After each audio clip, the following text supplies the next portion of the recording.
السلام عليكم ورحمة الله تعالى وبركاته وإذن سلام صحابتي أنا aadka u jeclahay maalin wanaagsan subax wanaagsan haween wanaagsan wax kasta idin tahay oo wanaagsan maxaa meeshan ku haysanahay boorso ayaan ku haysanaa meeshan waa boorsada oo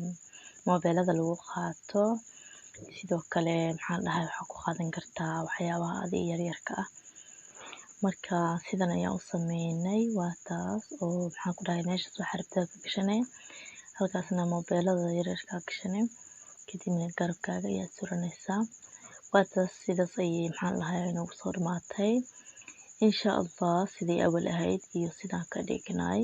nala daawada adinkana fiidiyowgana xaqiisa siiya like dhacdhac ku siiya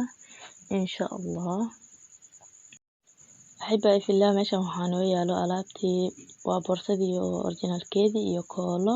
tuun iyo cirbad oo isticmaal rabno maqaskaas iyo maradaas oo suufka ah insha allah boorsadan ayay ahayd marka maxaan dhahay hadda maxaa noo dhiman waa xarigii oo boorsada lagu xiri lahaa xarigaas ma rabno xarig kale inta ayaa maxaan dhahay ku xireynaa waa kaas ayaan u isticmaali doonaa kaas waan ka furaynaa insha allah decorationka ayaan u isticmaali doonaa insha allah sidaan ka dhaafayna waa ku badinaynaa maxaa ku qoran quruxsan ku qoran marka waan ku qorxinaynaa insha allah hadeer samayntii ayaan bilaabaynaa cabirka saas ayaan u wadaynaa insha allah saa ujeedaan insha allah nala daawada bilow ilaa dhammaad fiidiyowgana xaqiisa siiya like-ta share-ta commentiga waxaan ku dhahay subscribe-ka haddii aad nala joogin ugu soo biir waxaan ku dhahay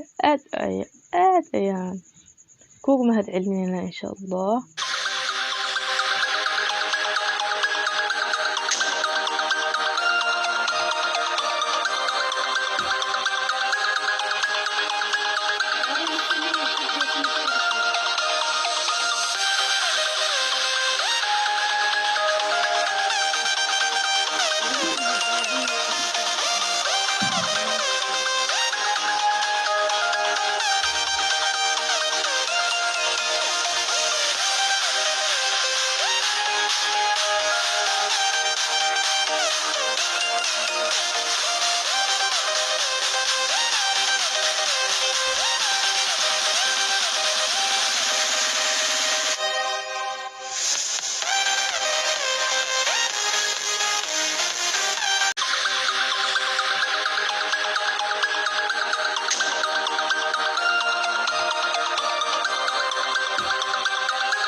ما شاء الله أصحابي كان أيام فرميني فالجدا نساس